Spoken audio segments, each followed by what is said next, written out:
In this video, I'm gonna show you how to close more sales and give you my top reasons for why customers don't buy your product and service. Now, before we get started, make sure to give this video a like, subscribe, turn on notifications, and let's go ahead and dive in. The first reason for why customers don't buy your product and service is that your product and service is not good.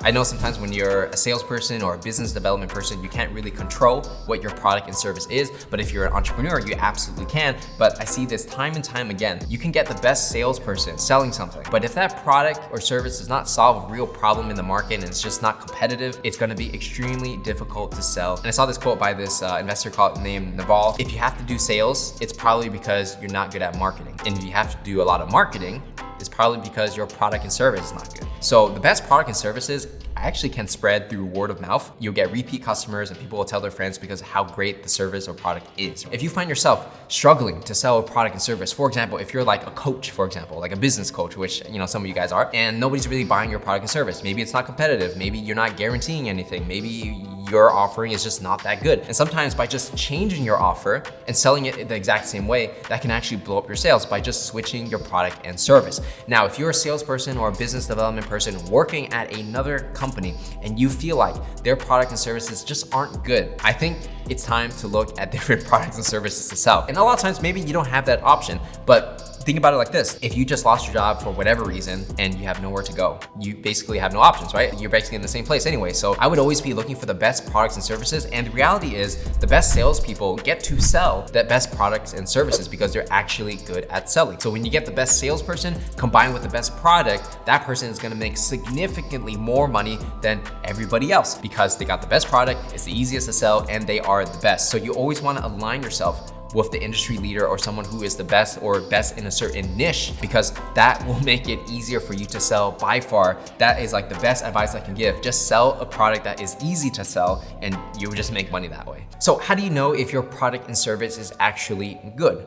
Well, the most important factor, especially when it comes to things that provide utility, is going to be things that solve for pain. Pain is the strongest emotion that will get someone to take an action. If you break your leg, what are you gonna do? Go to the doctor. You're not just gonna leave it like that, right? If you haven't eaten all day and your stomach hurts and you wanna eat some food, that's a pain. You're gonna go to any restaurant available, right? You're gonna eat anything. Doesn't matter if it's good or bad, you just need to get full. Or let's say you just broke up with your girlfriend or boyfriend and you have a big hole in your heart. What are you gonna do? You got a problem. You're gonna go on Tinder, for example, right? It's all about pain. Pain is the thing that drives us to take action. And we're all human at the end of the day, right? And it's emotion that really drives us. I don't think most people are just purely logical, and people buy emotionally and they justify those things logically. If you can understand what pains a potential customer has and you show them that your product or service solves for that specific pain better than anybody else, cheaper than anybody else, well, it doesn't always have to be cheaper, but faster than anybody else, more reliably than anybody else, they're more likely to buy your products and service. Now, you could say that you solve all these pains, but the next step is if they don't believe that you can actually do it, then you're not gonna make that sell. Very, very important distinction, right? Because at the end of the day, when it comes to like, let's say products and services, most things will become commoditized. And most industries, most products and services are gonna have a million competitors. So if everybody's saying that they can increase your revenue with Facebook ads, literally everybody under the sun can do that. So the next step is really how likely are you to do it in terms of like, what is the chance of success if I pay you money to do this job? If it's not likely that you can get the job done, I am not going to pay you a premium.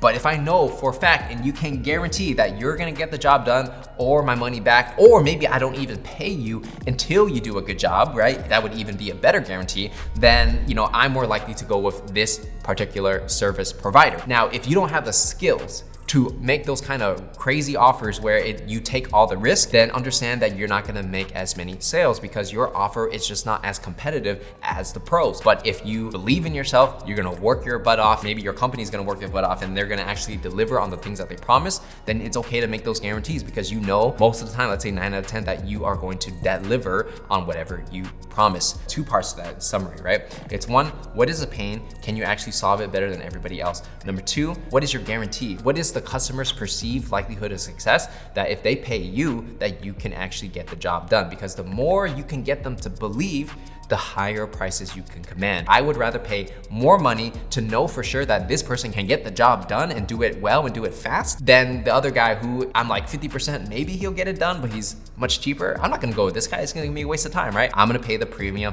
to pay for the guy that gets the job done. The next thing we're gonna talk about is going to be time. Now, timing is very important because if you're at the right place and the right time and you're selling a specific product and service that solves someone's problem and you can guarantee you can solve it, and that person at that moment needs it a lot, easy sell, right? It's not even like you have to push them to do anything. They already want to do it. Now, in other cases, you may not be as lucky where somebody wants to buy your product and service and they actually need it, but maybe they don't need it until 3 months later. And so you have to basically keep in touch with this person until the time is right. So when you're prospecting, if you're someone that is prospecting, or maybe if you're taking sales call, right? You have to understand that sometimes you're lucky and the timing's perfect for that customer, and other times you're not as lucky and you have to wait a little bit. There's nothing wrong with waiting. I did a lot when I was at Oracle because, when I was selling to hospitals, they move very slow, like literally you have to wait months before something happens. Totally okay. But you understand that timing is very important. If it's not the right time today, when will the time be in the future? And you just keep up to date with them until the time is there. Even if they give you a timeline, let's say they say something like, oh, like we're gonna get this done like 6 months from now. Respect that, they need a little time to get to where they need to go before they can buy your product and service.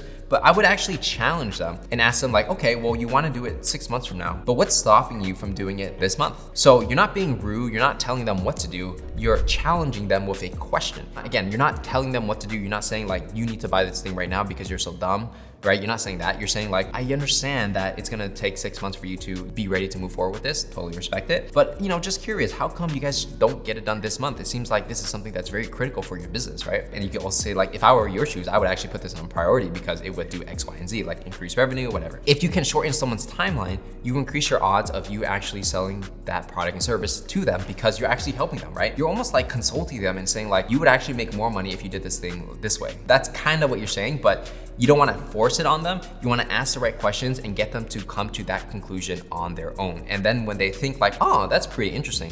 Why am I waiting 6 months? Why don't I do it next week, right? Why don't I just start tomorrow? Because it should be the #1 priority in my business. So if you can actually shorten their timeline, that's gonna help you a lot in sales. And no matter what type of product and service you're selling, there's always a way to shorten someone's timeline, right? So if someone wants to buy 1 month from now, can you shorten it to 1 week? If someone wants to buy this week, can you shorten it to 3 days? If somebody wants to buy 2 days from now, can you close them on the phone right now? Obviously, it depends on your industry, depends on what product and service you're selling, whether it's strategic or transactional. Like a transactional thing would be like painting your house, for example, right? It's just like, either you're gonna do it or not. It's not very strategic, but strategic would be like integrating a CRM into your sales pipeline, right? That's very strategic. So depends on what it is, but there's always a way to shorten someone's timeline. And the best way to do it is to challenge the other person and get them to realize why they need to speed up. The next topic we're going to be talking about is going to be budget. Budget is a really big one in sales because sometimes a customer talks to you, but they don't even have money to buy your products and services. So they are what I call a waste of time. In other cases, maybe they don't have the budget today, but they will have it in the future. And this is, very common in larger enterprises where every quarter or every year or whatever, a budget opens, they decide like how much they're going to spend on software, and then they pass it down to all the people that actually execute on buying that software. So if the prospect doesn't have the budget to buy your product or service today, ask them like, when is the budget gonna open up? And then when it opens up, that's when you follow up, and that's when you actually try to do the presentation and sell and all those kinds of things. If you know like very confidently they're gonna buy your product and service, or they're gonna buy it from somebody, but you wanna make sure that it's you can say, hey, I understand that your budget's gonna be opening up 2 months from now, but how about this? Since you're gonna, buy software anyways, let me show you like how this thing works and how we're going to be able to help you out. And when the time comes, you have all the information you need to make the appropriate decision. Does that work for you? And this really only works if you know confidently that the budget will actually open up, because otherwise it's gonna be a waste of time if they don't have money to buy your product and service. So you can always do the pitch before they have the budget, and then try to get the sale when they do get the budget, or you can follow up with them later on when they do have the budget. Now, what if in a situation they don't have the budget to afford your product and service, right? In some cases, you might just wanna move on to the next person because it may be a waste of time. In other cases, you can reverse engineer it so that instead of them paying you upfront, if you have a product or service that makes the customer more money, you can actually ask for the money after you help that customer make money. For example, let's say you ran Facebook ads for clients, right? And you're basically guaranteeing that you're gonna get them 2x their ad spend, right? So that means if they spend $10,000 with you, they're gonna make $20,000, okay? 10,000 in, 20,000 out. So you can say, okay, you don't have to pay me anything up front. Let me do my thing and help you like double your money or your budget. And then I'm going to take 20% of it, right? I'm just throwing a random number. In that situation, you de-risk yourself. You're just like, you don't even have to pay me a fixed fee. How about I just take a cut of the money that you make, and then pretty much my services are free because I'm doing all this work for you without you having to pay anything up front, and then I'm gonna get paid because I'm so confident in my skills and I'm confident I can sell your products and services using Facebook ads that, just give me a cut and then we'll, go that way, right? In that way, you can actually sell to clients who have a good product and service that you can market on Facebook ads and make a good, healthy percentage on whatever you are able to sell. It doesn't matter if they have the money or not because you're gonna make the money, you're just gonna take a cut. So that's one way you can actually do it as well. And so those are gonna be some of my sales tips for you. If you enjoyed this video, make sure to give it a like, subscribe, turn on notifications, and I'll see you guys in the next one.